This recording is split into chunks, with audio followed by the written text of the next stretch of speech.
எல்லாம் வல்ல இறைவனுடைய திருவடிகளை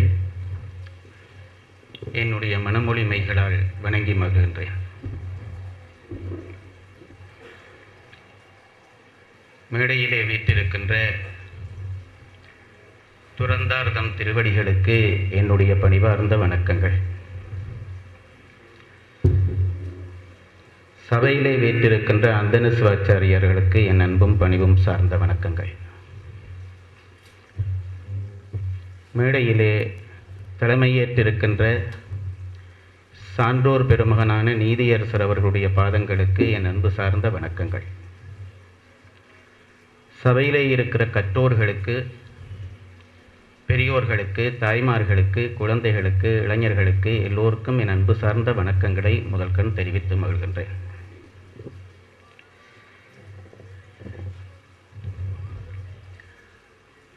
ஒருவனை, ஒரு நல்ல பேச்சாளனை பேசாதபடி செய்ய வேண்டுமென்றால் என்னென்ன செய்ய வேண்டும்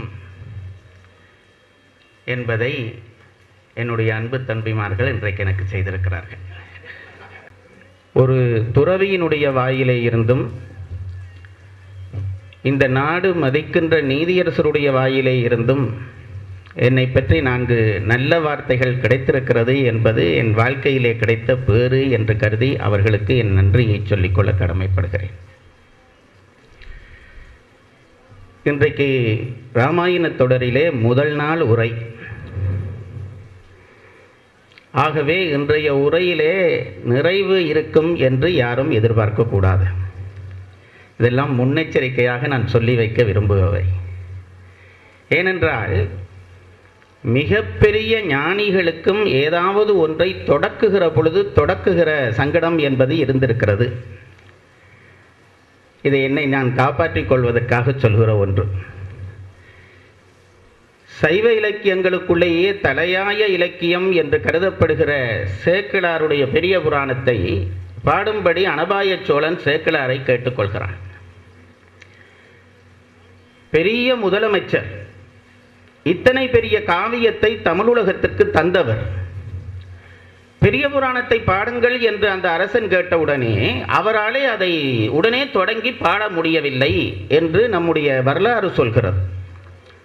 சிதம்பரத்திலே போயிருந்து இறைவனை பிரார்த்தித்து இதை நான் எப்படி செய்வேன் என்று வேண்டிக் கொண்டு முடிவிலே அவருக்காக சிவபெருமானே இறங்கி நான் சொல்லித் தருகிறேன், தொடக்கி தருகிறேன், அதற்கு பிறகு பாடு என்று உலகெல்லாம் என்று அடியெடுத்து கொடுத்தான் என்பது வரலாறு. சேக்கிழார் கதையே அதுவானால் என் கதை என்ன என்பதை நீங்கள் சிந்தித்துக் கொள்ள வேண்டும். நான் யாழ்ப்பாணத்திலே பேசுகிற பொழுதும் சொல்லுகிற ஒன்று, முதல் நாள் பேச்சு நான் உங்களோடு பழகுவதற்காக ஏற்படுத்திக் கொள்ளுகிற பேச்சு. இன்றைக்கு பேச்சு ஒரு தொடர்பு ஏற்படுத்துகிற பேச்சாகத்தான் இருக்கும். ராமாயணத்திற்கு ஒரு முன்னுரை சொல்ல வேண்டும் என்றுதான் இன்றைய தலைப்பை நான் அவர்களுக்கு கொடுத்தேன். முதலிலே இந்த வாய்ப்பை எனக்கு உண்டாக்கி கொடுத்த அந்த நல்ல ஆத்மாவை நான் வணங்க வேண்டும். கதிராமம் பிள்ளை, அவரை நான் பார்த்ததில்லை. ஒரு வர்த்தகராக அல்லது ஒரு பெரிய நிலச்சுவாந்தாராக அவர் இருந்திருக்கிறார். அவருக்கும் எனக்கும் என்ன தொடர்பு என்று கேட்டால், அவராலே அன்போடு வளர்க்கப்பட்ட அவருடைய மருமகள்களிலே ஒருத்தி என்னுடைய மாணவி. அந்த என்னுடைய மாணவியாக இருந்து பிறகு என் மாணவனினுடைய மனைவியானவர். அந்த குடும்ப தொடர்பு தான் இந்த சொற்பொழிவை செய்கின்ற வாய்ப்பை எனக்கு பெற்று தந்திருக்கிறது. ஒரு நல்ல ஆத்மா இந்த உலகத்திலே வாழ்ந்ததற்கான அடையாளத்தை ஏற்படுத்த வேண்டும் என்று அவருடைய சந்ததி நினைக்கிறது. ஆகவே அந்த ஆத்மா தூய ஆத்மா என்பதற்கான சான்றாக அதை நான் ஏற்றுக்கொள்கிறேன். தங்களுடைய மாமனார் ஞாபகமாக தர்மத்தை, அறத்தை இந்த சமுதாயத்திற்கு சொல்ல வேண்டும் என்று நினைத்த அந்த சந்ததியை பாராட்டுகிறேன், நன்றி சொல்கிறேன்.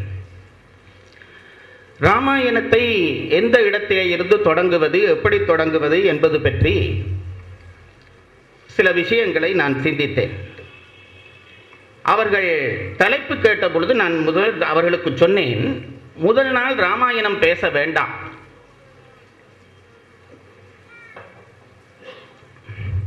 ராமாயணத்தை ஏன் படிக்க வேண்டும் என்கின்ற அடிப்படை தெரிந்து கொண்டு ராமாயணம் படிக்க வேண்டும். இன்றைக்கும் பல பேர் நினைக்கிறார்கள், பல பேர் என்ன பெரியவர்கள் கூட நினைக்கிறார்கள், ராமாயணம் என்பது ஒரு கதை.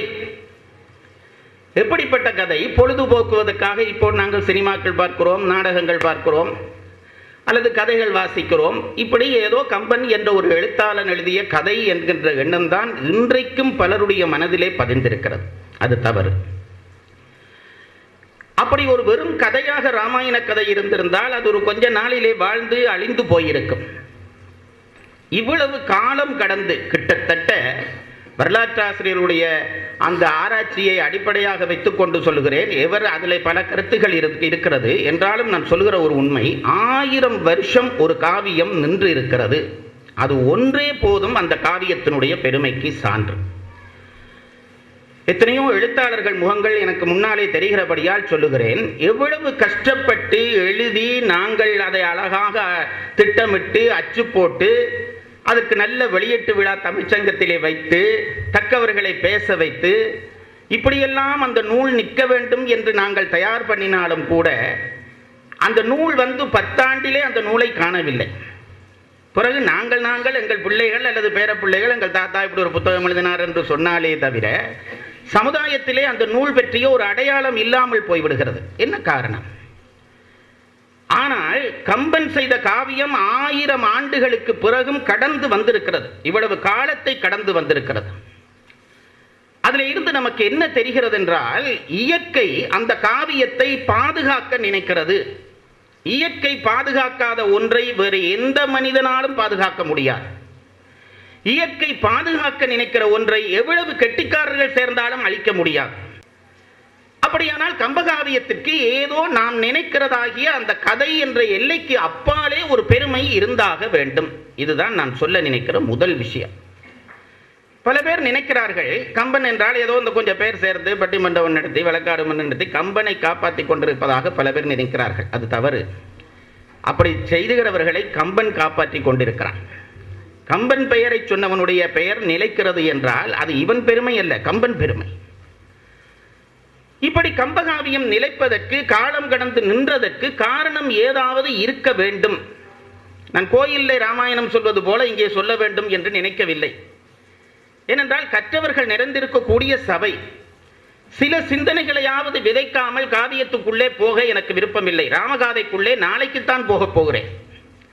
அதுவும் இந்த ஆண்டு ராமகாதையினுடைய ஒரு காண்டம், பாலகாண்டத்தை மட்டும் சொல்வதுதான் எனக்கு உத்தரவு. முழுக்க சொல்லலாமே, நீள சொல்லலாமே, எப்படி சொல்லலாமே என்று பல பேர் அபிப்பிராயப்படுவார்கள். ஒரு துளி நல்ல கற்கண்டிலே ஒரு துண்டை கடித்தாலும் இனிக்கும் தான், முழுதாக சாப்பிட்டாலும் இனிக்கும் தான். ஆகவே ராமாயணத்தை முழுக்க கேட்க வேண்டும் என்று இல்லை, ஒரு துளியையாவது அனுபவித்து ரசித்து கேட்க வேண்டும் என்பதற்காகத்தான் இந்த தொடர் ஒழுங்கு செய்யப்பட்டிருக்கிறது. ராமாயணத்தை பொறுத்தளவிலே அதை எப்படி சொல்வது என்றால் வருஷக்கணக்கிலே சொல்ல முடியும். வருஷக்கணக்கிலே ராமாயணத்தை சொல்ல முடியும். ஐயா அவர்கள் சொன்னார்கள், கம்பபாரதி என்று எனக்கு பட்டம் நிலைத்தது என்று. எனக்கு அந்த பட்டத்தை சொல்லுகிற பொழுதெல்லாம் நான் எனக்குள்ளே கூசுகிற இயல்புடையவன், வெட்கப்படுகிற இயல்புடையவன். ஏனென்றால் அந்த பட்டத்தினுடைய வார்த்தை பொருள் மிக பெரிது. பாரதி என்றால் கடல் என்று அர்த்தம். கம்பனிலே கடல் போன்ற அறிவுடையவன் என்று மற்றவர்கள் சொல்லுகிற பொழுது நான் எனக்குள்ளே கூசி நடுங்கி போவேன். எவ்வளவு பெரிய காவியம் அந்த காவியம்! அந்த காவியத்தினுடைய ஒரு துளியை தானும் சத்தியமாக இது தன்னடக்கத்துக்காகவோ அல்லது ஒரு சபை அமைதிக்காகவோ சொல்லுகிற வார்த்தை அல்ல. என்னுடைய அனுபவபூர்வமாக உண்மையாக என்னுடைய இதயத்திலே இருந்து சொல்லுகிற வார்த்தை. கம்பனிலே ஒரு துளியைத்தானும் நான் படித்து முடித்தேனா என்று எனக்கு ஒரு சந்தேகம் இன்றைக்கு வரைக்கும் இருக்கிறது. அத்துணை பெரிய காவியம். அதுதான் தமிழர்களுக்கு கிடைத்த மிகப்பெரிய சொத்து. என்ன சொத்து என்று கேட்டால், ஒரு மனிதன் ஒரு ஆயுள் முழுவதும் படிக்கக்கூடிய நூல்கள் தமிழ்த்தாயிடம் 100 கணக்கிலே இருக்கின்றன. திருக்குறளை ஒரு மனிதன் ஆயுள் முழுவதும் படிக்கலாம், படித்தாலும் போதாது. இது மிகைபட சொல்வதற்கு அல்லது தமிழை புகழ்வதற்காக நான் சொல்லுகிற விஷயம் என்று யாரும் நீங்கள் நினைத்தீர்களானால் அது தவறு. சத்தியமான வார்த்தை. ஒவ்வொரு தரம் ராமாயணத்தையோ திருக்குறளையோ படிக்க படிக்க படிக்க அழகா இது எனக்கு முதல் அகப்படவில்லையே, இதை நான் சிந்திக்கவில்லையே என்று மனம் விரிகிறது. என்ன எண்ணம் வருகிறது என்றால், நான் ஆயுள் முழுவதும் படித்தாலும் இந்த நூலை படித்து முடிக்க முடியாது. அப்படிப்பட்ட நூல் இந்த நூல். ராமாயணத்தை சொல்வதானால் எவ்வளவு நீளமாக சொல்ல முடியும். கற்றவர்கள் ஒருவன் கற்கிற அளவுக்கு ஏற்ப ராமாயணத்தை நீட்டி சொல்ல முடியும். என்னுடைய அறிவுக்கேற்ப நான் அதை சுருக்கி சொல்ல வேண்டும் என்று நினைக்கிறேன். ஏனென்றால் இப்பொழுது காலம் மிக வேகமாக ஓடிக்கொண்டிருக்கிற ஒரு காலம். எவரை பார்த்தாலும் நேரம் இல்லை என்கின்ற வார்த்தையை சொல்ல மட்டும்தான் அவர்களுக்கு நேரம் இருக்கிறது. அவ்வளவு அவசரமான ஒரு காலத்திலே போய்கொண்டிருக்கிறார்கள். ராமாயணத்தை அந்த அவசரத்துக்கு உள்ளே சொல்ல வேண்டும். அப்படி சொல்ல முடியும். ராமாயணத்துக்கோ திருக்குறளுக்கோ இருக்கக்கூடிய சிறப்பு என்னவென்றால், எவ்வளவு விரித்தும் சொல்லலாம், எவ்வளவு சுருக்கியும் சொல்ல முடியும். ராமாயணத்தை சொல்ல கேட்க வேண்டும் என்று ஒருவன் நினைத்தானாம். ஒரு ராமாயண பிரசங்கியிடம் போய் ஐயா, நான் ராமாயணம் கேட்க விரும்புகிறேன், எத்தனை நாளிலே நீங்கள் அதை எனக்கு சொல்ல முடியும்? அவர் கொஞ்சம் ஒரு பாண்டித்தியம் உள்ளவர், ஒரு தற்புகழ்ச்சியும் உள்ளவர். அவர் சொன்னாராம், உனக்காக நான் வேண்டுமானால் ஒரு 10 வருஷத்துக்குள்ளே ராமாயணத்தை சொல்லி முடிக்கிறேன் என்றான். ஐயா, அதுக்கெல்லாம் எனக்கு நேரம் கிடையாது, அப்படியெல்லாம் மெனக்கிட முடியாது, இன்னும் சுருக்கி சொல்லுங்கள். சரி, 1 வருஷத்திலே சொல்லட்டுமா? 1 வருஷமா? 1 வருஷம் எல்லாம் சாத்தியப்படாது. அப்போ 1 மாதத்திலே 10 நாள், அதுக்கும் கஷ்டம். 1 நாள், 1 மணித்தியாலம். இவன் எல்லாவற்றுக்கும் மறுப்பு சொல்ல சொல்ல அவருக்கு ரொம்ப கவலை வந்து விட்டது. உனக்கு என்ன, இப்ப ராமாயணத்தை சுருக்கமாக சொல்ல வேணும், அவ்வளவு தானே? ஒரு எலுமிச்சம்பழத்தை போட்டு பிடிக்கிற நேரத்திலே ராமாயணம் சொல்லுகிறேன், கேட்டுவிட்டு போன்றார். அவன் சொன்னா, அப்படி என்றால் இருந்து கேட்கிறேன் என்றான். அப்படி என்றால் கேட்கிறேன், கொண்டு வா எலுமிச்சம்பழம் என்றார். எலுமிச்சம்பழம் கையில வந்த உடனே அந்த எலுமிச்சம்பழத்தை இப்படி உருட்டிட்டு அவர் இப்படி மேல போட்டு ராமன் பிறந்தான் என்று இப்படி மேல போட்டார். பிடிக்க ராவணன் செத்தான் என்று முடிச்சார். ராமாயண கதை முடிஞ்சது, போயிட்டு வான்னு விட்டார். மேல போடுகிற பொழுது ராமன் பிறந்தான், பொழுது ராவணன் செத்தான். இவ்வளவு வந்தா ராமகதை போடான்னு விட்டார். அவனுக்கு அதுல சுவையா போச்சு. இனி 1 வருஷம் கேட்கிறோன்னு சொல்லுங்க. இதைதான் சுவைப்படுத்தி சொல்லுகிற கதை. ராமாயணத்தை கேட்பதாலே என்ன விளையும்? இன்றைக்கு நான் சொல்ல போவது அதுதான். நாளைக்கு தான் ராமாயணம் சொல்ல போகிறேன். ஏன் ராமாயணத்தை கேட்க வேண்டும்? என்ன பொழுதுபோகத்தானே 1000 பொழுதுபோக்கு கருவிகள் இருக்கின்றனவே. இன்றைக்கு போய் ராமாயணத்தை கேட்க வேண்டுமா? ராமகாதை எதற்கு? அதை விட சுவையான நாடகங்கள் எல்லாம் டிவியிலே இப்ப போய்கொண்டிருக்கும். இதையெல்லாம் விட்டு ராமாயணம் கேட்க வேண்டிய தேவை என்ன? ராமாயணத்தை ஒரு கதையாக அல்லது இலக்கியமாக அல்லது ஒரு தமிழ் கல்வியாகத்தான் கேட்கிறோமாக என்றால் இல்லை. ராமாயணம் நம் வாழ்வை வெற்றியாக்கி தரக்கூடிய ஒரு காவியம். இது நான் என் வாழ்க்கையிலே அனுபவித்த உண்மையை உங்களுக்கு நான் சொல்லுகிறேன். ஒவ்வொரு எழுத்தும் இதிலே சத்தியம். ராமாயணத்தை கேட்டால் என்ன நடக்கும் என்று கேட்டால், உங்கள் வாழ்வு வெற்றியாகும். அதில் எந்த சந்தேகமும் இல்லை, எந்த சந்தேகமும் இல்லை. அதை நம்ப வேண்டும். முதலிலே ராமாயணத்தை கேட்டால் என்ன நடக்கும் என்று கேட்டால், இன்றைக்கு நீங்கள் நினைத்து பாருங்கள், வாழ்க்கையிலே இன்றைக்கு 25 ஆண்டுகளுக்கு முன்பு வாழ்ந்த நம்முடைய பெற்றோர் அல்லது நம் மூதாதையருடைய வாழ்க்கையை விட இன்றைய வாழ்க்கையை எவ்வளவு நாங்கள் வளர்ந்து வசதி பெற்றிருக்கிறோம் நினைத்து பாருங்கள். பழைய காலத்திலே கதிராமத்துக்கு போவதானால் யாழ்ப்பாணத்திலிருந்து வண்டில் கட்டி போவார்கள், கேள்விப்பட்டிருக்கிறேன். அது என் காலத்துக்கு முன்பு. உணவு கட்டி கொண்டு வண்டில் கட்டி கொண்டு போகிற வழக்கம். யாழ்ப்பாணத்துக்கு வந்து போகிறது, ஒரு யாழ்ப்பாண கிராமத்திலே இருந்து டவுனுக்கு வந்து போவது என்பது ஒரு பெரிய வெளிநாடு போவது போன்ற ஒரு அனுபவம் ஒரு தலைமுறைக்கு. அப்படி இருந்த காலம். ஒரு வசதி இல்லாமல் தான் தன் முயற்சி, தன் ரத்தம், தன் வியர்வை என்று வாழ்ந்த நம்முடைய இனம் அனுபவித்த அனுபவிப்பை விட இன்றைக்கு நாங்கள் அனுபவிக்கிற அனுபவிப்பு, அதுவும் கொழும்பிலே வாழ்கிற நாங்கள் அனுபவிக்கிற அனுபவிப்பு என்பது எவ்வளவு அதிகம். எல்லா வசதியும் இருக்கிறது, பொய் சொல்லக்கூடாது. நான் கடவுளுக்கு நேர்மையாக பேசுகிறேன். நினைத்த உடனே டெலிபோன், அதுவும் முந்தி இருந்த இடத்துல பேசுவதற்கு இப்ப நடந்து பேசுறான். அவனவன் சுயமாத்தான் போறானா, இல்லாட்டி ஏதாவது பழுதா என்று சந்தேகமாகவே இருக்கிறது. தன் பாட்டுக்கு கதைச்சு கொண்டு போறான். முந்தி அப்படி கதைச்சா வேற ஏதாவது அதுக்கு பேர் சொல்லுவார்கள். இப்படி எத்தனை வசதி வந்து விட்டது. போவதற்கு கார், உடனே வேன், ஏசி வேன். ஏசி இல்லாமல் இப்ப வேன்ல போறான் இல்லை ஒருத்தரும். யாழ்ப்பாணத்தில் முந்தி ஒரு 30 வேன் ஒரு வேன் ஓடினது. அது இயல்பாகவே அது ஏசி என்ற வெளி திறந்துதான் விட்டிருக்கும். இப்படி வசதியற்று வாழ்ந்த அந்த தலைமுறையிலே இருந்து இன்றைக்கு நாங்கள் எவ்வளவு வசதி பெற்றிருக்கிறோம். நான் அது பல மேடைகளில் சொன்னதுதான். சுவைக்காக ஒரு தரம் சொல்ல எனக்கு விருப்பம். என்னுடைய பாட்டிக்கு வடை சுட எடுத்த நேரம் 3 மணித்தியாலம் ஆக குறைந்தது. ஒரு வடை சுடுவதானால் உளுந்து வேண்டி ஊறவிட வேண்டும். பிறகு அந்த தோல் கழுவி எடுக்க 1/2 மணித்தியாலம் மெனக்கிட வேண்டும். அதுக்கப்புறம் ஆட்டுக்கல்ல அரைச்சு, அதுக்கப்புறம் அடுப்பு மூட்டி வடை சுட்டு அந்த வடையை கையில் எடுத்து சாப்பிட 3-3.5 மணித்தியாலம் என் பாட்டிக்கு போன நேரம். அதுவே இன்றைக்கு எங்களுக்கு அரை மணித்தியாலம் உளுந்த தோலை அவன் எடுத்துட்டே தந்துட்டான், நமக்கு கஷ்டப்படப்படாது. அதை ஊற விட்டு அதை சுடுறதுக்கே கன பேருக்கு பஞ்சியா இருக்கிறது. மெஷினில் போட்டு இப்படி ஒரு அமத்து, நான் உளுந்து அரைச்சிட்டு வர்றேன், இப்போ அது கல்லில் ஆட்டின ஆட்டெல்லாம் போய் ஒரு அமத்தை அதை அரைச்சிப்போம், பிறகு அப்படி தூக்கி கேஸை இப்படி திறந்தால் அடுப்பெரிஞ்சுப்போம், படையை சுட்டு எடுக்கிறது. 2.5 மணித்தியாலம் விஞ்ஞானம் எனக்கு மிச்சம் பிடித்து தந்திருக்கிறது. என்னுடைய பாட்டிக்கு இருந்த நேரத்தை விட நான் சாதாரணமான ஒரு உதாரணம் சொல்லுகிறேன். ஒரு வடை சுடுவதற்கு என் பாட்டிக்கு எடுத்த நேரத்தில் இருந்து விஞ்ஞானமும் அறிவியல் வளர்ச்சியும் 2.5 மணித்தியாலங்கள் எனக்கு மிச்சம் பிடித்து தந்திருக்கிறது. இப்படி ஒவ்வொரு சம்பவத்தையும் நினைத்து பாருங்கள், எவ்வளவு நேரம் எங்களுடைய வசதியாலே எங்களுக்கு மிச்சப்பட்டிருக்கிறது. எங்கே அந்த நேரம்? இதுதான் என்னுடைய கேள்வி. நான் புது தலைமுறையிடம் கேட்கிற கேள்வி இதுதான். எங்கே அந்த நேரம்? என் பாட்டியை விட நான் நிறைய நேரம் மிச்சப்படுத்தி அமைதியாக இருந்திருக்க வேண்டும். ஏனென்றால் எல்லாவற்றிலும் நேரம் மிச்சம் பிடித்திருக்கிறேன். என் பாட்டி யாழ்ப்பாணம் போய் வர நடந்து போய் வந்திருக்கிறாள், வண்டிலே போய் வந்திருக்கிறாள். நான் காரில் எடுத்து ஒரு அமர்த்தமத்தினா அங்கு போய் சேரக்கூடியதாக இருக்கிறது. இப்படி போய் வந்த நேரங்கள் எல்லாம் மிச்சம் பிடித்து தந்திருக்கிறதே. அப்படியானால் என் பாட்டியை விட நான் எவ்வளவு அமைதியாக ஆறுதலாக நேரம் கிடைத்து ஆறுதலாக கோயில் பார்த்து திருவிழா பார்த்து இருந்திருக்க வேண்டும், உறவு கொண்டாடி இருந்திருக்க வேண்டும். ஆனால் எவரை கேட்டாலும் இன்றைக்கு அவர்கள் சொல்லுகிற பதில் நேரம் இல்லை, நேரம் இல்லை, நேரம் இல்லை. அப்படியானால் இந்த அறிவியல் கருவிகள் மிச்சம் பிடித்து தந்த நேரம் எங்கே போயிற்று? ஒரு நிமிஷமாவது நின்று சிந்தித்திருக்கிறோமா? இவ்வளவு வசதிகள் ஏற்படுத்தி நேரத்தை மிச்சம் பிடித்தோமே, அந்த நேரங்கள் எங்கே போயிற்று? நாங்கள் மிச்சம் பிடித்த நேரத்தை விட மனவேகத்தை அதிகரித்து விட்டோம். என்னுடைய பழைய பாட்டிக்கு தேவைகள் கொஞ்சம், அவளுடைய ஆசைகள் கொஞ்சம், அதனாலே அவளுடைய மனம் ஓடவில்லை. இருந்த நேரத்தை அவள் வாழ்ந்தாள்.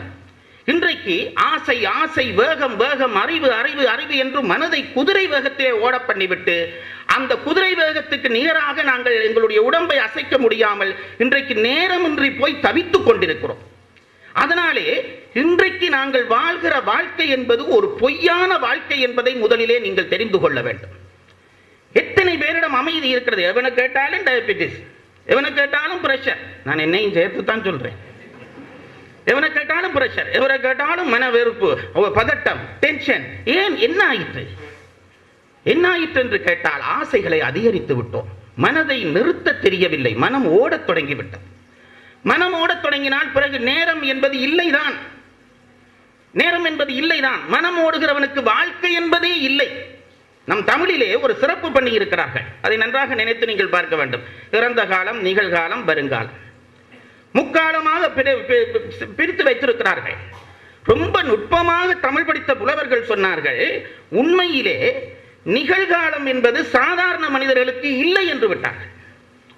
நுட்பமாக தமிழ் படித்தவர்கள் சொன்ன, நீங்க நினைச்சு பாருங்க, நிகழ்காலம் என்றால் என்ன? நாங்க சொல்றது நீங்க ஒரு நிமிஷம் நினைச்சு, என்னுடைய நிகழ்காலம் ஜெயராஜ் பேசுகிறார், நிகழ்காலம் நான் பேசுகிறார் என்று சொல்லிக்கே அது பேசி முடிஞ்சு விடுது, இறந்த காலமாகி விடுகிறதே.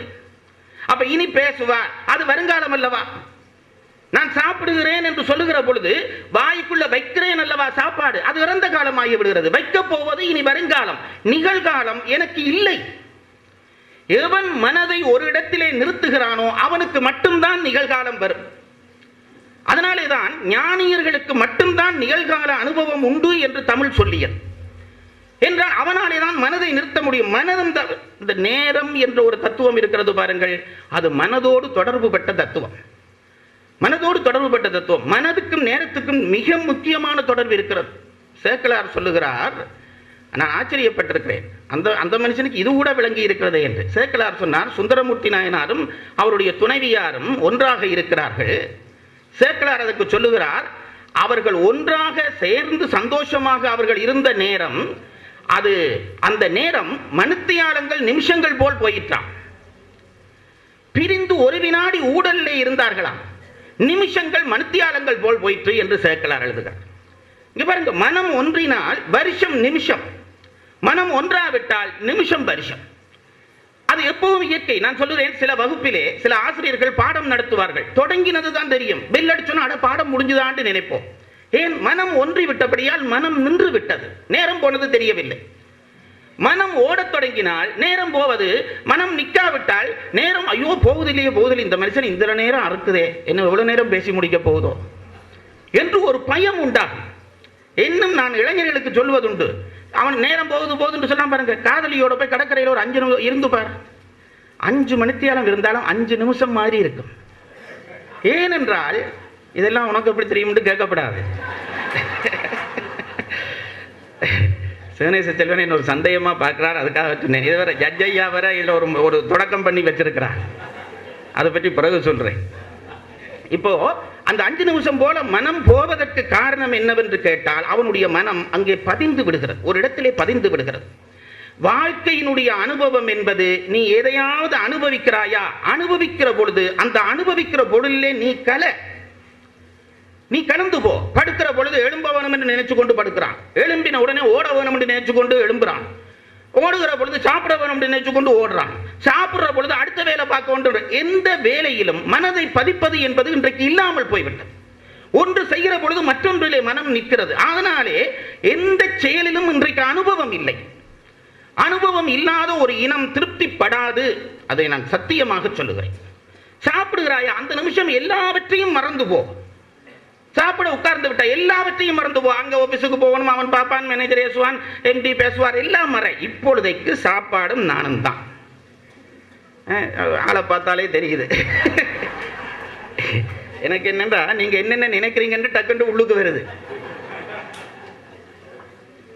வாழ்க்கை அதுதான், வாழ்க்கை அதுதான். நான் ரொம்ப கொச்சையாக சொல்கிறேன், மனைவியோடு இருக்கிற பொழுதும் வேறொன்றை நினைத்துக் கொண்டு இருக்கிற உலகம் வந்துவிட்டது. அந்த அளவுக்கு வாழ்க்கையை அசிங்கப்படுத்தி விட்டோம். அதனாலே தான் நான் சொல்லுகிறேன், ராமாயணம் படித்தால் என்ன நடக்கும் என்றால் வாழ்க்கையை எப்படி அனுபவிப்பது என்ற அந்த அனுபவம் நமக்கு தெரிய வரும். பேரிலக்கியங்களை ஏன் படிக்க வேண்டும் என்று கேட்டால், இப்ப நாங்க எங்க இலக்கியத்தையும் அப்படி மாற்றி விட்டோம். என்கிற அவசரத்துக்கு இப்ப இலக்கியம் வேணும். ஆகவே இப்ப என்ன, சிறுகதை, ஒரு சின்ன கதை படிச்சுட்டு போயிடுவோம். என்னென்றால் நான் சிறுகதையை தவறு, இதுக்கு ஒரு கூட்டம் தொடங்கும், சிறுகதையை குற்றம் சொல்றாரு. அது இல்லை. மனம் விரிய வேண்டுமானால் பெரும் காவியங்களுக்குள்ளே போய் நுழைய வேண்டும். எவ்வளவு தூரம் அவன் இருந்து கற்பனை பண்ணி இருக்கிறான் ஒரு புலவன் என்று தெரிய வேண்டும். தெரிந்தால்தான் வாழ்க்கையை எப்படி அனுபவிப்பது என்று தெரியும். இன்றைக்கு அந்த அனுபவமே இல்லை. எதையும் நாங்கள் பெரிதுபட சிந்திக்கிற சிந்தனையே இல்லை. வாழ்க்கையில் தான் பிச்சைக்காரத்தனமான வாழ்க்கை வந்து விட்டது. கற்பனையை தானே கடவுள் கொடை போல தந்திருக்கிறார். நிறைய நினை. தமிழ் புலவன் என்ன செய்தான், கம்பன் பாட்டுக்குள்ளேயே போறான் பாருங்க. என்ன சொல்றான், ஓசை பெற்று உயர் பாட்கடல் உற்று ஒரு பூசை முற்றவும் நக்குபு புக்கென ஆசை பெற்றி அறையலுற்றேன். என்ன போனோனே சொல்றான், ஒரு பூனை பால் கடலுக்குள்ளே போயிற்று என்றான். எங்க பால் கடல் அப்படி எங்கேயாவது இருக்குமா? அறிவியலுக்கு புறம்பான கதை, பைத்தியக்காரா, இதெல்லாம் தூக்கி போடு. அறிவியல் என்னத்துக்கு, அது ஒரு பக்கம் போடு. கற்பனை பண்ணு. அன்றாடம் ஒரு டம்ளர் பாலில் தண்ணி கலக்காம குடிக்கவே தபம் இருக்கிறோம்.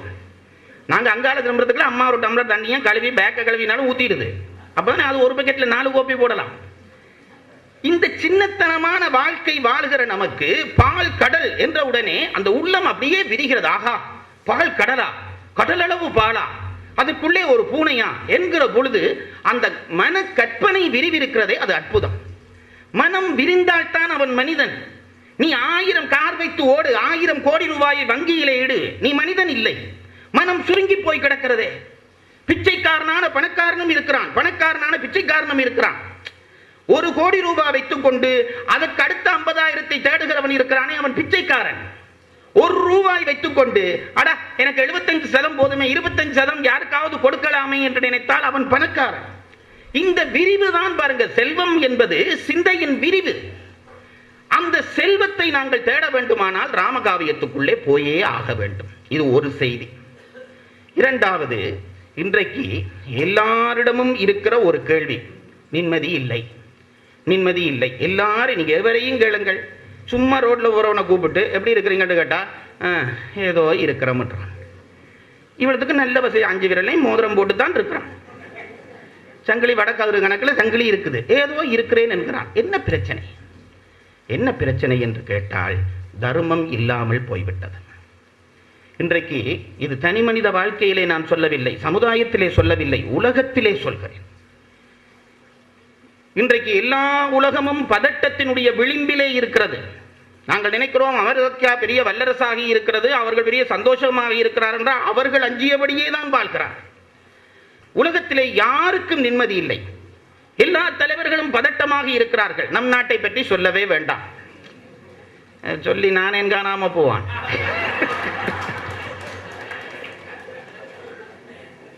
ஆகவே இந்த இந்த இந்த இந்த ஒன்றை அவதானித்து பாருங்கள். நான் பெரியவர்கள் எல்லாரையும் கைகூப்பி கேட்கிறேன். இது ஏதோ ஒரு நினைவு சொற்பொழிவு என்று தயவு செய்து நினைக்காதீர்கள், அல்லது ஜெயராஜ் கட்டித்தனம் பேசுவதற்கு, இன்றைக்கு அவருடைய கட்டித்தனம் காட்டுவதற்கு அமைத்த ஒரு மேடை என்று நினைக்காதீர்கள். எங்களை நாங்கள் சத்தியத்தை நாங்கள் சோதிப்பதற்காக கடவுள் அமைத்து தந்திருக்கிற களம் என்று நினையுங்கள். உலகம் பூராகவும் பஞ்சபூதங்கள் தழும்ப ஆரம்பித்து விட்டன. ஒரு கற்றவர்களும் இதை பற்றி கவலைப்படுகிறார்கள் இல்லை.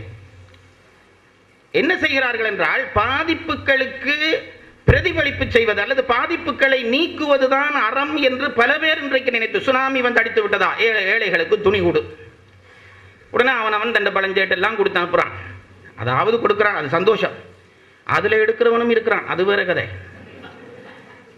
நான் கேட்கிறது அதுதான். இப்ப நான் சொல்லுகிறோம், தீமை நிகழ்ந்த பிறகு அதற்காக மருந்து போடுவதல்ல வாழ்க்கை. தீமை நிகழாமை பற்றி தடுப்பதற்கு யார் முயற்சி செய்திருக்கிறோம்?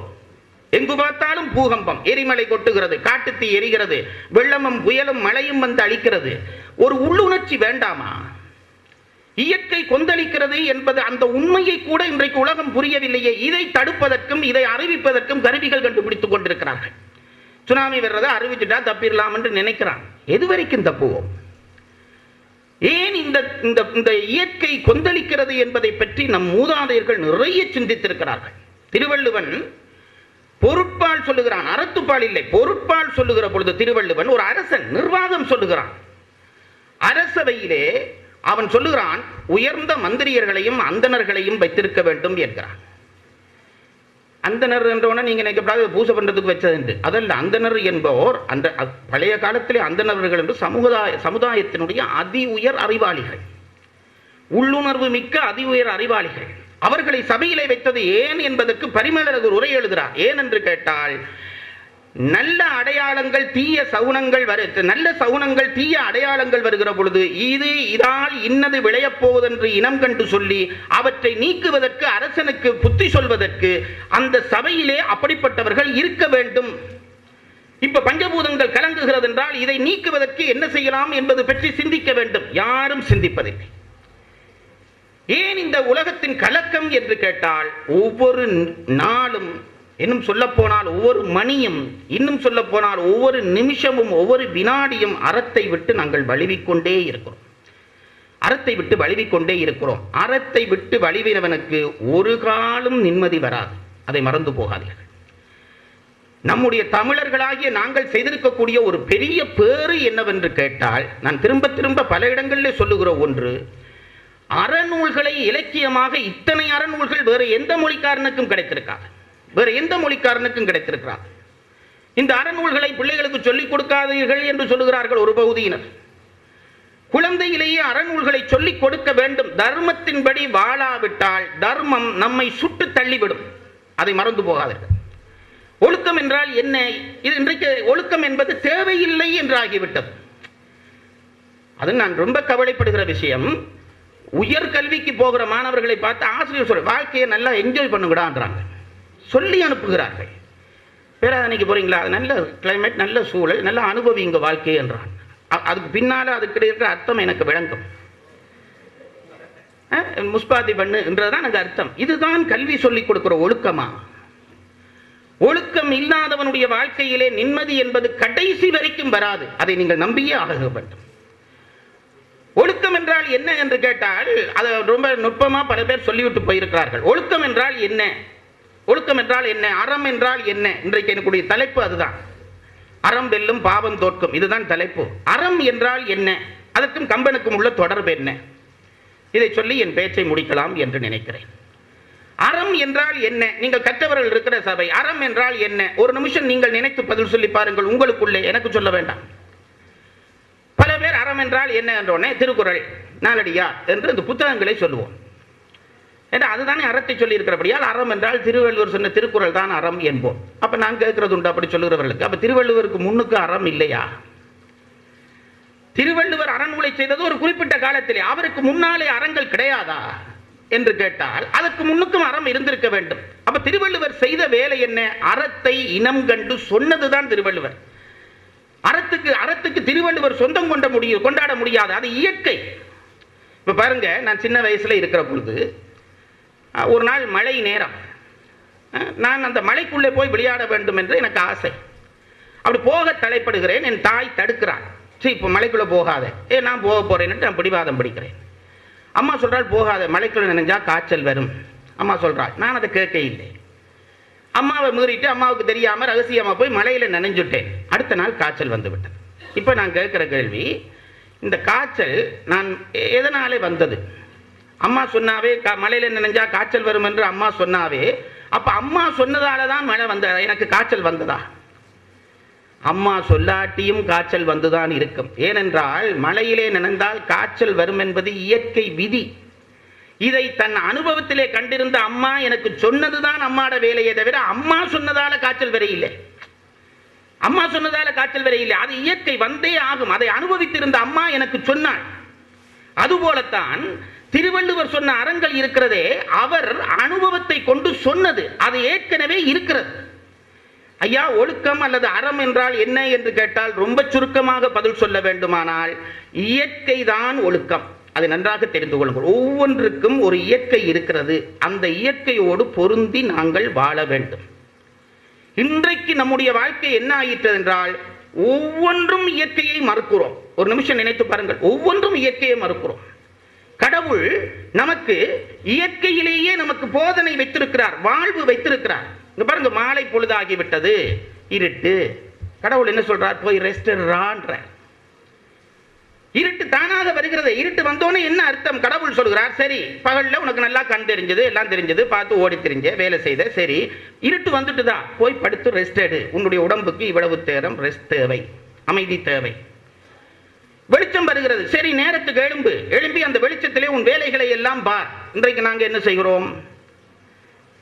நல்ல இருட்டு வந்த பிறகு லைட் போட்டு 12-1 மணி மட்டும் முழிச்சு இருந்துட்டு லைட் வந்த பிறகு கேட்டுன்னு போட்டு நித்திர கொள்றோம். எங்களுடைய வாழ்க்கை அப்படி ஆகி இருக்கிறதா இல்லையா? லைட் வந்த பிறகு கேட்டுன்னு எல்லாம் போட்டுட்டு அதுக்கு பிறகு படுக்கிறான். இருட்டு வந்த பிறகு அதுக்கு பிறகு தான் ஓடி திரிகிறான். எவ்வளவு தூரம் இயற்கையை மறுக்கிற ஒரு குணம். இங்க பாருங்க, பல்லு ஆடத் தொடங்கும். ஒரு வயசுல பல்லு ஆடத் தொடங்கும். எனக்கு 50 வயசு இது வேற நினைவூட்டி என்னை பயப்படுத்துகிறார்கள். பல்ல ஆட்டத் தொடங்கும், கண் மங்க தொடங்கும்.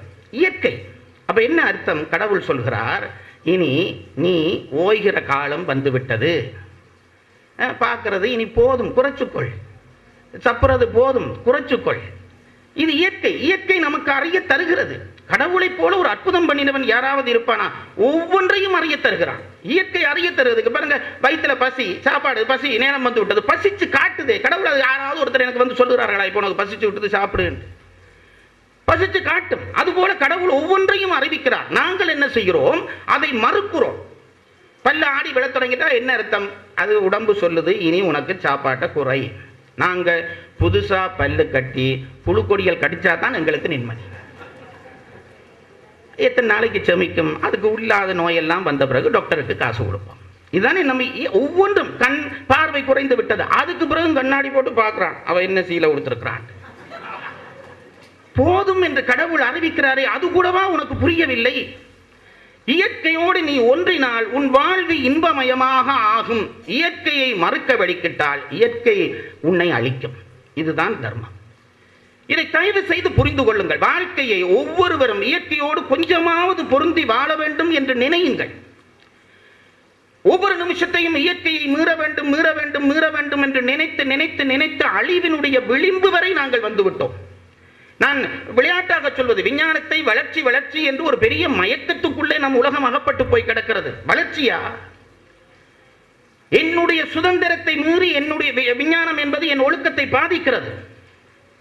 என்னுடைய சுதந்திரத்தை மீறி இப்ப நான் ஒழுக்கமாக இருந்த நினைத்தாலும் இந்த விஞ்ஞான உலகத்திலே நான் ஒழுக்கமாக இருக்க முடியாது. இங்க பாருங்க, நான் சிகரெட் குடிக்கிறவனா குடிக்காதவனா? இது என்ன, இதெல்லாம் ஒரு கேள்வியா என்ற மாதிரி நீங்க பாக்குறீங்க. நான் சிகரெட் குடிக்கிறவன். நான் சாராயம் குடிக்கிறவனா குடிக்காதவனா? நான் சாராயம் குடிக்கிறவன். எப்படி சொல்கிறேன் என்றால், நான் பஸ்ஸிலே போகிறேன், காரிலே போகிறேன், என்னை சுத்தி இருக்கிற 10 பேர் சிகரெட் குடிக்கிறான். நான் வாயில வச்சு குடிக்கலையே தவிர அந்த புகை முழுவதும் எனக்குள்ளே போகிறது. நான் சிகரெட் குடிக்காதவன் என்று நான் அறிவிக்க முடியாது.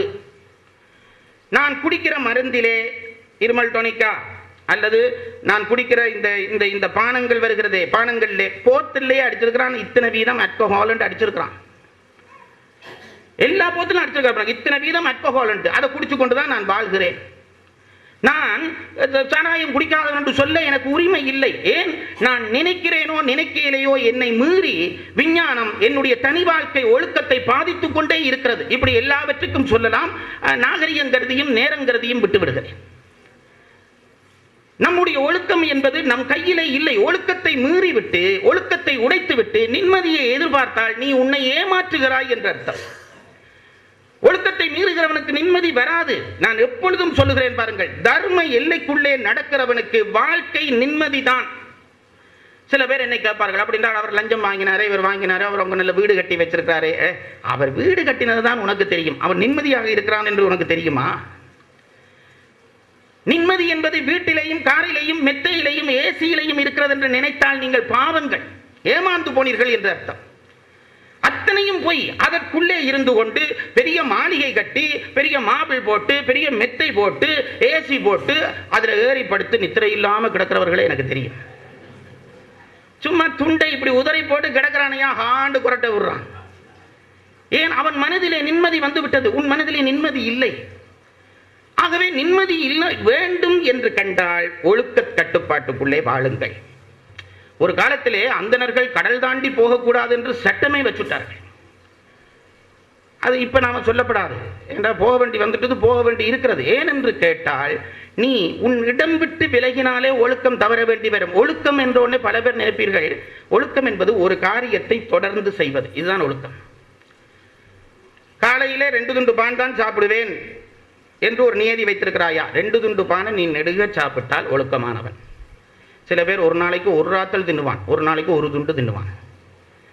இதுவும் ஒழுக்கமின்மைதான். பல பேருக்கு அது தெரியவில்லை. காலையிலிருந்து அரை மணி நேரம் படிப்பேன் என்று ஒரு முடிவு எடுக்கிறாயா? தொடர்ந்து வாழ்நாள் முழுக்க படிக்கிறாயா? நீ அதுல அந்த விஷயத்திலே ஒழுக்கமான. ஒழுக்கம் என்பது தொடர்ந்து நிகழ்வது, ஒழுகுவது. அப்ப ஒரு கெட்ட செயலையும் அப்படி செய்யறான் தானே தொடர்ந்து, அவன் ஒழுக்கமானவனா என்று கேட்டால், ஒழுக்கம் என்பது உயர்ந்தவர்களிலே இருந்து வர வேண்டும். இப்ப வீடு ஒழுகுது என்கிறோமே, மேலே இருந்து கீழே வர வேண்டும். உயர்ந்தவர்கள் கடைபிடிக்கிற வாழ்க்கையை பார்த்து அதை தொடர்ந்து ஒருவன் ஒழுகினால் அது ஒழுக்கம். என்னுடைய ஒழுக்கம் என்ன என்பதை என்னுடைய பாட்டனுக்கு பாட்டனுக்கு பாட்டனான திருவள்ளுவன் வகுத்து தந்து விட்டு போயிருக்கிறான். அதன்படி வாழ். நீ வாழ்ந்தால் உன்னுடைய வாழ்க்கை வெற்றியாக வரும். இல்லாவிட்டால் என்னவென்று கேட்டால், இந்த ஒழுக்கம் என்றால் என்ன என்பதற்கு பரிமேலழகர் திருக்குறளுக்கு உரை எழுதுகிற பொழுது சொன்னார், கடவுளுடைய அங்கம் என்றார். கடவுளுடைய அங்கம். இந்த உடம்பு இருக்கிறதே, இந்த கடவுளுக்கு உடம்பு எது என்று கேட்டால் இந்த உலகம்தான் உடம்பு. அதனாலே தான் கடவுளை காண வேண்டுமா, உலகை அவதானித்து பார். உலகத்தில் இருந்துதான் கடவுளை நீ பிடிக்க முடியலாம். ஆகவே உலகத்தை எப்படி உடம்பை கொண்டு ஒரு உயிர் கணிக்கப்படுகிறதோ அப்படி உலகத்தை கொண்டுதான் கடவுள் கணிக்கப்படுவான். கடவுளுக்கு இந்த உடம்பு தான், உலகம் தான் உடம்பு. நீ எப்பொழுது இந்த ஒழுக்கமாகிய இந்த கடவுளுடைய அந்த இயற்கை இருக்கிறதே, அந்த இயற்கை என்ற அந்த ஒழுக்கத்தோடு நீ எப்பொழுது முரண்பட போகிறாயோ கடவுளோடு நீ முரண்பட போகிறாய். மறந்து போகாதீர்கள். இயற்கை என்கின்ற ஒழுக்கம் இருக்கிறதே, அதை நீங்கள் மோத போகிறீர்களா? அது உங்களோடு மோதும், சந்தேகப்பட வேண்டாம். வாழ்க்கையிலே நாங்கள் படுகிற ஒவ்வொரு துன்பத்துக்கும் கொஞ்சம் ஆழ சிந்தித்து பாருங்கள். எங்கோ இயற்கையோடு நாங்கள் முரண்பட்டிருப்போம், எங்கோ இயற்கையோடு முரண்பட்டிருப்போம். அந்த முரண்பாடு தான் நம்மை அழிக்கும். அப்ப கடவுள் இயற்கையோடு ஒழுக்கத்தோடு முரண்படுகிறோம் என்றால் கடவுளுடைய உடம்போடு போய் நாங்கள் மோதுறோம் என்று அர்த்தம். என்ன, ஒருத்தன் வந்து குத்தினா நான் விடுவேனா? அவனை திருப்பி அழிக்க வேண்டும் என்று நினைப்பேன் அல்லவா? இயற்கை அப்படி அழிக்கும். அப்ப ஒரு கேள்வி உங்களுக்கு வரும், அப்படி இயற்கை அழிக்கிறது, இயற்கை தான் கடவுள் என்றால் கடவுளும் அப்ப நம்ம மாதிரி தானா? நாங்க அவருக்கு ஒரு தீமை செய்தோம், அவர் நம்ம அழிப்பாரா என்று கேள்வி வரும். அதற்கு திருவள்ளுவர் பதில் சொல்லுகிறார். என்பில் அதனை வெயில் போல காயுமே, அன்பில் அதனை அறம் என்று ஒரு குறள் திருக்குறளிலே. என்பில் அதனை வெயில் போல காயுமே, அன்பில் அதனை அறம். என்பில்லாத புழுவை வெயில் வந்து எப்படி சுட்டுக் கொள்கிறதோ அப்படி அன்பில்லாதவனை அறம் சுட்டுக் கொள்ளும். இதுக்கு பரிமேலழகர் ரொம்ப கஷ்டப்பட்டு உரை எழுதுகிறார் என்றால் அவருக்கு இந்த கேள்வி வருகிறது. கடவுளும் தர்மமும் அப்படித்தானா? அப்ப நம்ம மாதிரி தானா? தர்மமும் அப்படித்தானா? பிடிக்காதவனை சுட்டு விடுமா என்று கேட்டால் அதுக்கு அவர் பதில் எழுதுகிறார், இந்த புழு இருக்குது பாருங்கள், புழு எங்க புழுக்கள் பெரும்பாலும் இருக்கும்டா இருட்டுக்குள்ளதான் இருக்கும். அதனாலதான் வீட்டை வெளிச்சமா வச்சிருக்க வேணும் என்று பழைய காலத்து சட்டம். இப்ப பிளட்ஸ்ல இருக்கிறவர்களுக்கு அது சொல்லப்படாது. ஏன்னா எங்கேயாவது வெளிச்சம் வந்தா சந்தோஷம் என்று நினைச்சு கொள்ள வேண்டியதுதான். இயற்கை வெளிச்சம் இருக்கிறதே அது கிருமிகளை தானாக கொல்லும். ஆகவேதான் வீட்டை சுத்தப்படுத்துறது, துப்புரவாக்குவது, கூட்டுவது இதெல்லாம் எப்பவும் செய்து வெளிச்சம் பட விட வேண்டும். இந்த புழுக்கள் எப்பவும் இருட்டிலே போய் மறைந்து கிடக்கும். இப்ப சூரிய வெளிச்சம் வருகிறது என்று வையுங்கள். இந்த சூரிய வெளிச்சம் இந்த புழுவை கொல்லும் என்று திருவள்ளுவன் சொன்னானே, பரிமளர் சொல்லுகிறார், இந்த வெளிச்சம் வர்ற பொழுது இந்த புழுவை கொல்ல வேணும் என்று நினைச்சு கொண்டா வரும். வெளிச்சத்துக்கு அப்படி ஒரு விருப்பு வெறுப்பு கிடையாது. புழுவை கொல்ல வேணும் என்று வெளிச்சம் நினைக்காது, அது ஒளி கொடுக்க வரும். இந்த புழு என்ன செய்யும்? வெளிச்சத்தை கண்டோனே அதான இருட்டுக்குள்ள இருக்க முடியாது. அது புழுவுக்குரிய குணம். அப்படிக்கான புழுக்கள் இருக்கிறோம் நாங்கள். இருட்டுக்குள்ளே மரத்துக்குள்ளே இருக்கிறவன் பாருங்க, அரை ஒளி வந்தோனே அவனால சும்மா இருக்க முடியாது. அவனா இந்த புழு பாருங்க, வெளிச்சம் வந்தோனே தானா நெளிஞ்சு நெளிஞ்சு நெளிஞ்சு வெளிச்சத்துக்குள்ள போகும். போய் அந்த வெயிலாலே சுடுபட்டு சாகும். அந்த வெயிலாலே சுடுபட்டு சாகும்.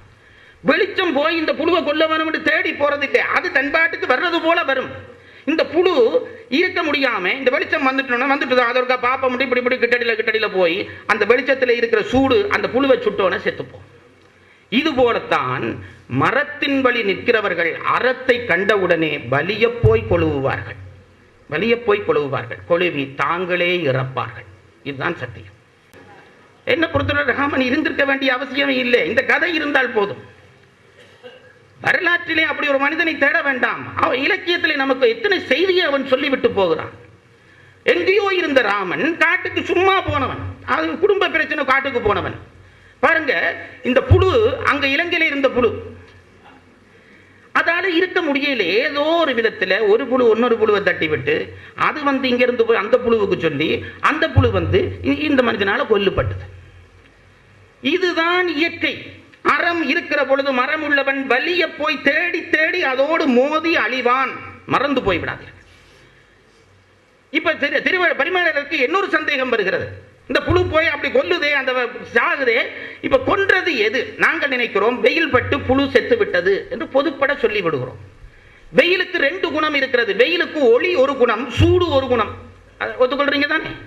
வெயில் என்றால் அதுல ஒளி இருக்கும், சூடு இருக்கும். இப்ப இந்த புழுவை கொண்டது எது? ஒளி கொள்ள இல்லை, சூடுதான் கொன்றது. ஆனா பொதுவா நாங்க கண்ணுல பார்க்கிற பொழுது ஒளி தெரியுமே தவிர சூடு தெரியாது. வெயில காணுகிற பொழுது வெளிச்சத்தை காண்போமே தவிர சூட்டை காண்போமா? தொட்டாத்தான் சூடு தெரியும். தூரத்தில் பார்த்தோன்னா வெளிச்சம் வருகிறது, புழு வந்தது, செத்து போச்சு என்கிறோம். உண்மையிலே என்னவென்றால் அந்த வெளிச்சம் சுடையிலே வெளிச்சத்துக்குள்ளே மறைபொருளாக இருந்த சூடு சொட்டு தான் புழு செத்துது. அதுபோல அறத்தை மீறினவனை கொல்றதுக்கு ஏதோ ஒரு சம்பவம் நிகழும். இது இந்த நாடு எல்லாருக்குமா சேர்த்து நான் சொல்றது. அறத்தை மீறுகிறவனை கொல்றதுக்கு ஏதோ ஒரு சம்பவம் நிகழும். நாங்க அந்த சம்பவம் தான் அவனை கொண்டுட்டு நினைப்போம். சம்பவம் கொல்வதில்லை. சம்பவத்துக்குள்ளே சூடு போல, வெளிச்சத்துக்குள்ளே சூடு போல இருக்கிற அறம் கொல்லும். அதுல எந்த சந்தேகமும் இல்லை. இந்த நாட்டு வரலாறே அதுதானே ஐயா. இதுக்கு மேல என்ன செய்யறது? நான் ராவணனை சொல்றேன். அறத்தை மீறினவர்கள் அங்கங்க செத்தார்கள், அங்கங்க செத்தார்கள். இது சத்தியம் பாருங்கள். இதுல யாரும் தப்ப முடியாது. இது நாட்டுக்கு சொன்னது, வீட்டுக்கும் அதுதான். வீட்டிலே தர்மம் இல்லையா உனக்கு நிம்மதி வராது. இன்றைக்கு பல பெற்றோர்கள் கவலைப்படுகிறார்கள், பிள்ளை அப்படி போயிட்டான் இப்படி போயிட்டான். காரணம் நீங்கள். எங்கே பிள்ளைகளிடம் தர்மம் போய் சேர வேண்டும் என்று எத்தனை பேர் கவலைப்பட்டீர்கள்? பிள்ளை படிக்க வேணும், சோதனை பாஸ் பண்ணணும், போரை எடுக்கணும், இன்ஜினியராக வரணும், அங்க போகணும் இங்க போகணும், இதை பற்றி கவலைப்பட்ட அளவுக்கு தர்மம் பிள்ளைகளிடம் போக வேண்டும் என்று கவலைப்பட்ட பெற்றோர்கள் எத்தனை பேர்? இன்றைக்கு நிம்மதி இல்லாமல் கண்ணீர் வடிக்கிறோம். நான் எப்பொழுதும் சொல்லுகிறது ஒன்று பாருங்கள், தர்மத்தோடு முரண்படுகிறவனை தர்மம் அழிக்கும். ஏதோ ஒரு சம்பவம் வந்து அழிக்கும். சர்வாதிகாரிகளுக்கு இது விளங்கவே விளங்காது. பாருங்க, இரணியன் வந்தான். இரணியனுக்கு எப்படி மரணம் வந்தது? உங்களுக்கு புராண கதை தெரியும். அவன் என்ன, இந்த எப்பவும் சர்வாதிகாரிகள் என்ன நினைப்பார்கள், அவனுக்கு முன்னுக்கு இருந்த சர்வாதிகாரி எப்படி செத்தான் என்று ஒரு கணக்கு பண்ணுவான். ஓஹோ இப்படி இப்படி செத்துருக்கிறானா, அப்ப அந்த பாதைகளை அடைச்சுட்டா நான் சாக மாட்டேன். இதுதான் எல்லா சர்வாதிகாரிகளுடைய நினைப்பு. அப்படி நினைச்சுதான் இரணியன் எவ்வளவு கவனமா வரம் கேட்டான் பாருங்க. நான் சொல்றது உண்டு, இப்ப இரணிய கதை உங்களுக்கு தெரியும், தெரிஞ்சபடியா நான் சொல்றதுல போய், இப்ப இரணியன் சாகரத்துக்கு முன்னுக்குண்டு வையுங்க, சாகரத்துக்கு முன்னுக்கு அந்த நாட்டில் நீங்க சீவிக்கிறீங்க, சீவிச்சிருப்பம் போலதான் இருக்குது, அந்த நாட்டில் சீவிக்கிறீங்கன்னு வையுங்க. அந்த நாட்டில் இப்ப இரணியன் வரம் வாங்கி, என்ன வரம் வாங்கி இருக்கிறான்? பகலிலும் சாகக்கூடாது, இரவிலும் சாகக்கூடாது.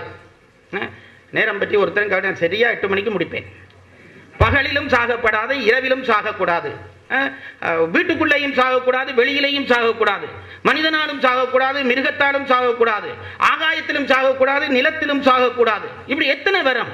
எந்த ஆயுதத்தாலும் சாகக்கூடாது. நான் இப்ப உங்களை சும்மா பொதுவாக கேட்கிறேன், இரணியன் சாகரத்துக்கு முதல் சீவிச்சு ஆக்கள்னு நாங்க வைப்போம்.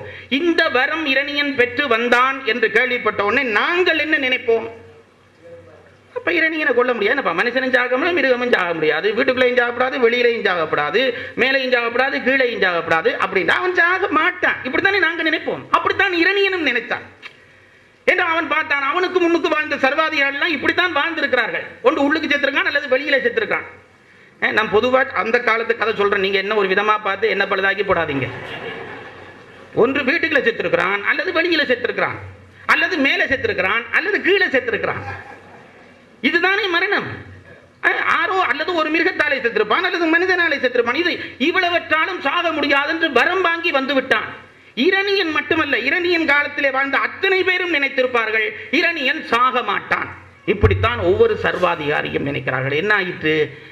நரசிம்மம் தோன்றியது. மனிதனும் இல்லை, மிருகமும் இல்லை, நடுவாசல் நிலைப்படியில வச்சு கிழிச்சுது அவனை. என்ன அது? வீடும் இல்லை, வெளியும் இல்லை, நடுவாசல் நிலைப்படி. மனிதன் வீடு, அது அவன் செத்த நேரம் ராவும் இல்லை, பகலும் இல்லை, பின்னேரம். பாருங்க, நாங்க எவ்வளவு கெட்டித்தனம் பண்ணினாலும், ஐயா இது இரணியன் செய்கிற வேலை என்று நினைக்காதீங்க, நாங்க ஒவ்வொருத்தரும் செய்து கொண்டிருக்கிறோம். இயற்கையை வெல்ல முடியும் என்று நினைத்துக் கொண்டு நாங்கள் போடுகிற திட்டம் இருக்கிறதே, அது பெரிய திட்டம். எல்லாருக்குள்ளும் இரணிய கசிப்பு இருக்கிறான். பெரிய ஸ்பெஷலிஸ்ட், எனக்கு சிநேதம் பிரச்சனை இல்லை, பாருங்க நான் சாக மாட்டேன் அப்படிதான் நினைக்கிறான்.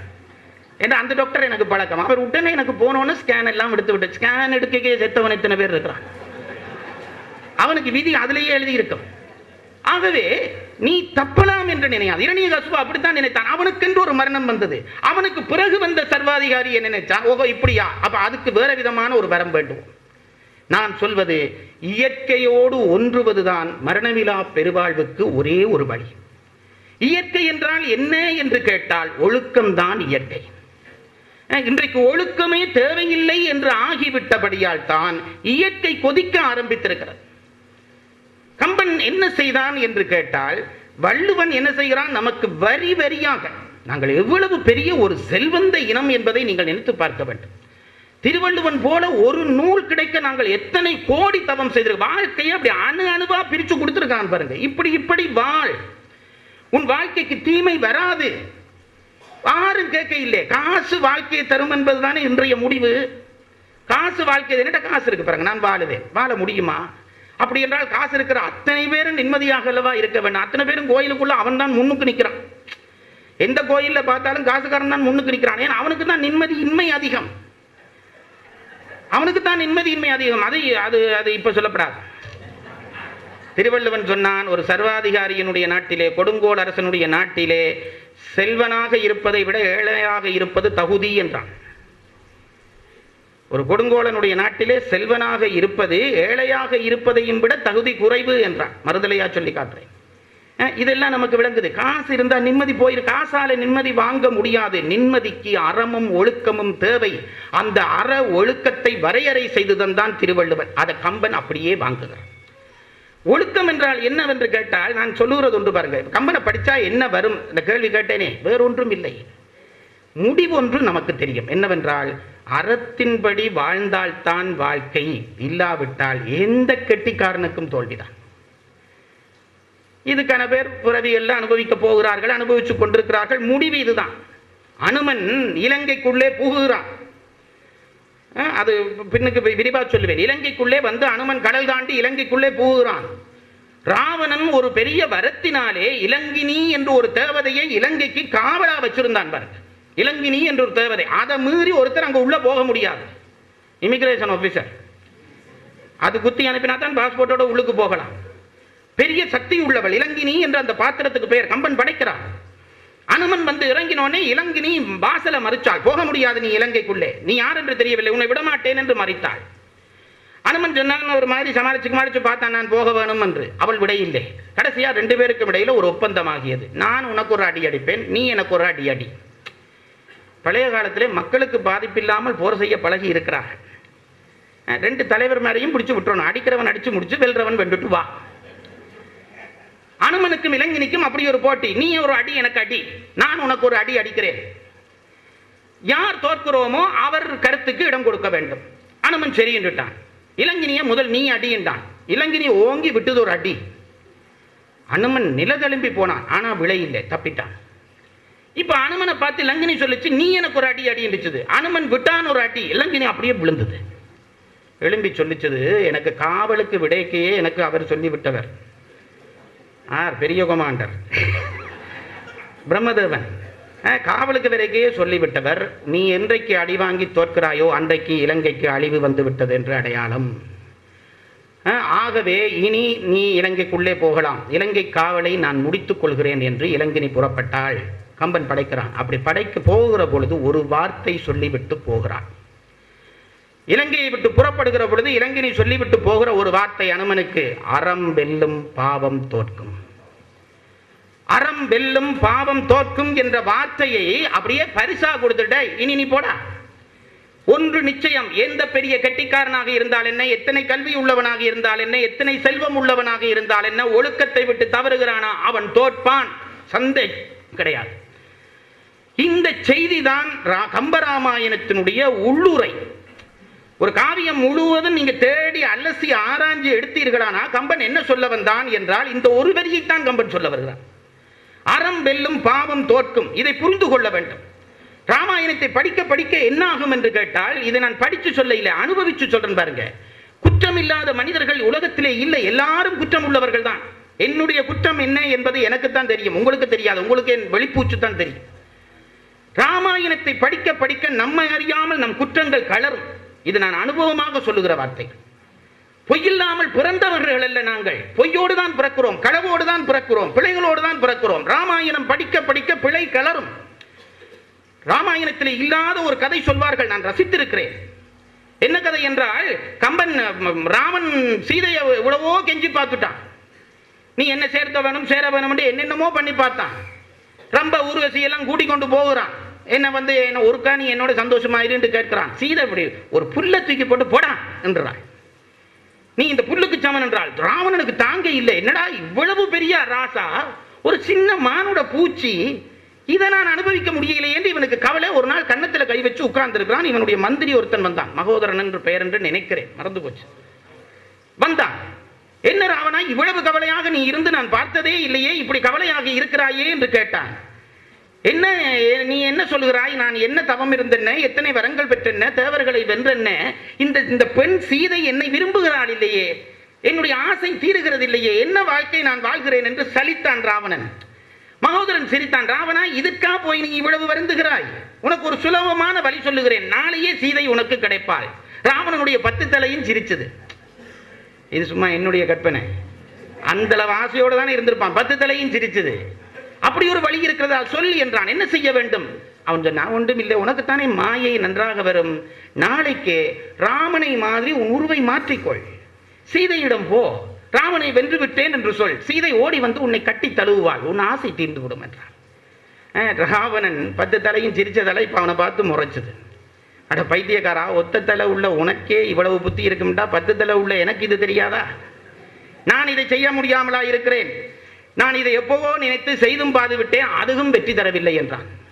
மகோதரனுக்கு சந்தேகம். அப்படியா? அப்படியானால் நீ ஒரு தவறு செய்து விட்டாய் போல இருக்கிறது, ஏதோ ராவண மாதிரி சரியான மேக்கப் நீ போட இல்லை, அதனாலதான் சீதை கண்டுபிடிச்சு வந்த. இல்லடா, அப்படி அச்சசலா ராமன மாதிரி போட்டுட்டேன், பிறகு ஏன் போக முடியவில்லை? அதுதான்டா பிரச்சனையே. என்ன பிரச்சனை? ராமனை மாதிரி என் வேஷத்தை மாற்றிக்கொண்ட உடனே என் மனம் மண்டோதரியை தவிர வேறு யாரையும் நினைக்க கூட மாட்டேன் என்கிறதே என்றான். இதுதான் ராமகாதை தருகிற அறம். ராமனாக மாறினாலே அவன் மனம் மாற்று பெண்ணை நினைக்கிறது இல்லை என்றால், ராமகாதையை நினைத்து படித்து அதற்குள்ளே நுழைந்தோம் என்றால் ஒவ்வொருவரும் ராமனாக மாற முடியும். அதற்காக தான் ராமகதை. படிப்பு நான் திருக்குறள் வகுப்புல சொல்றது பாருங்க, திருக்குறளை பாடமாக்கணும், மனனமாக்கணும், தலகீழா சொல்லணும், இதுக்கு படிக்காதே. எனக்கு அப்படி படிக்கிறது இல்லை. திருக்குறளை வாழ வேணும் என்று படி, வாழ வேணும் என்று படி. படித்தால் அது நமக்கு வாழ்க்கை தரும். நான் சாட்சி அதற்கு. ஒரு வயசு போன கிழவி பிரசங்கத்துக்கு போச்சு, ராமாயண பிரசங்கத்துக்கு, வாரியார் பிரசங்கம். ஒவ்வொரு நாளும் கேட்டது. அது படிப்பறிவே இல்லாதது, தோட்டத்தில் வேலை செய்கிறது. ஐயோ, அடுத்த நாள் ராராவா பிரசங்கம் கேட்டு தோட்டத்தில் போய் கொஞ்சம் தூங்கிட்டுது. இந்த இருந்த கங்காணிக்கோ அந்த பொறுப்பாளருக்கு கோபம் வந்துட்டுது. என்ன தூங்குறேன், நேற்று பிரசங்கத்துக்கு போனான் தம்பி, தூங்கிட்டுது. இவனுக்கு கிண்டல். இது ஒன்றும் படிக்காதுன்னு தெரியும். படிச்சாக்களுக்கு இந்த குணம் இருக்கு பாருங்க. படிக்காதவனை பார்த்தா ஒரு கிண்டல். அதுக்காண்டி தானே அவள் படித்ததே. அப்ப அவன் என்ன செய்வான், அவன் உடனே இவன் என்ன செய்தான், அப்படியா ராமாயணம் உனக்கு எப்படி ராமாயணம் நல்லா விளங்கிச்சான்னு ஒரு கிண்டலுக்கு கேட்டான். மனுஷி சொல்லிச்சு, நல்லா சொன்னார் அடிச்சது. நல்லாண்டா படிவா சொன்னார். ஓ, நல்லா சொன்னார் அடிச்சு மனுஷி. என்ன சொன்னவர்? அது தம்பி சொன்னவர். மனுஷிக்கு திருப்பி சொல்ல தெரியல. முதல் நாள் ராமாயணத்துல என்ன சொன்னவர்டா, அதுக்கு திருப்பி அது நல்லா சொன்னார் தம்பி இருந்துச்சு. கிழவி இவன் கேட்க கோபம் அது. இங்க உனக்கு நேற்று கேட்ட கதையை இன்றைக்கு சொல்ல தெரியல, மினக்கட்டு ஏன் போய் பிரசங்கம் கேட்க போறேன்? அதுல என்ன பிரயோசனம்? உனக்கு உள்ள ஒன்று நிக்குது இல்லை, போகுது. பிறகு ஏன் ராமாயணம் தோட்டத்து வேலையை நானும் ஒழுங்கா செய்யணும்டான் இவன். கிழவி பொல்லாத கிழவி. கிழவி என்ன செய்ச்சு, இந்த கூடை கிடந்தது, இந்த மண்ணல்ற கூடை மண்ணொட்டி போய் கிடந்தது. கிழவி சொல்லிச்சு, தம்பி இந்த கூடையில கொஞ்சம் தண்ணி அள்ளு ஆத்துல ஏண்டுச்சு. ஊர் கிழவிகள் பொல்லாத கிழவிகள் பாருங்க. இப்பத்த கிழவிகள் எல்லாம் மேக்கப்பிள்ளையிலும் மெனக்கட்டுறீங்க, அதுகள் அனுபவத்தில் மெனக்கட்டது. அந்த கிழவி சொல்லி கூடையை தூக்கி கொடுத்து தண்ணியை அள்ளுச்சு. இவன் சொன்னான், கூடையில தண்ணி எல்ல முடியுமா, நிக்காதே என்றான். தம்பி இந்த கதவை தண்ணி அள்ளுச்சு. இவன் ஒரு காசு கிழவி சொல்லுதுன்ட்டு தண்ணியை வச்சு எடுத்தான். கூடைக்குள்ள தண்ணி நிக்க இல்லை. திருப்பி ஒரு காடு திருப்பி வச்சு எடுத்தான், நிக்க இல்லை. திருப்பி ஒரு காடுன்னு, ஏன்னா உனக்கு என்ன விசரே, தண்ணி நிக்குது இல்லை கூடைக்குள்ள தெரியுது இல்லை, பிறகு ஏன்னா இல்லை அல்ல சொல்றேன். இப்ப கிழவி கட்டுச்சு. இப்ப கூடையை பாரு தம்பின்னுச்சு. பார்த்தா முன்னுக்கு இதுல மண்ணெல்லாம் ஒட்டி அழுக்கா இருந்தது அல்லவா, இப்ப தண்ணியை போட்டு போட்டு எடுத்தோன்னா அது கழுவுப்பட்டு போச்சோ இல்லையோண்டுச்சுது. இவன் பார்த்தான், டே இதுவும் ஒரு உண்மையாத்தான் இருக்கு. கூடைக்குள்ள தண்ணி நிக்கல, ஆனா கூட கழுவுப்பட்டு போட்டுது. ராமாயணம் மனதிலே நிக்காவிட்டாலும் கேட்கிறவர்கள் மனதை அந்த கூடையை சுத்தம் செய்தது போல சுத்தம் செய்து தரும். அதற்காகத்தான் ராமாயணம் கேட்க வேண்டும். ராமாயணம் படிக்க ராமனாக மாறுவோம். ராமனாக மாற அறம் நம் வாழ்வில் பதியும். அறம் நம் வாழ்வில் பதிந்தால் நமக்கு மரணமில்லா பெருவாழ்வு கிட்டும். அமைதியும் சந்தோஷமும் வாழ்க்கையில் நிரம்பும். அறம் வெல்லும், பாவம் தோற்கும் என்ற செய்தியை சொல்லத்தான் கம்பன் காவியம் படைத்தான். அந்த காவியத்தை நாளையிலிருந்து ஒழுங்காக சொல்லத் தொடங்குவேன் என்று கூறி விடைபெறுகிறேன்.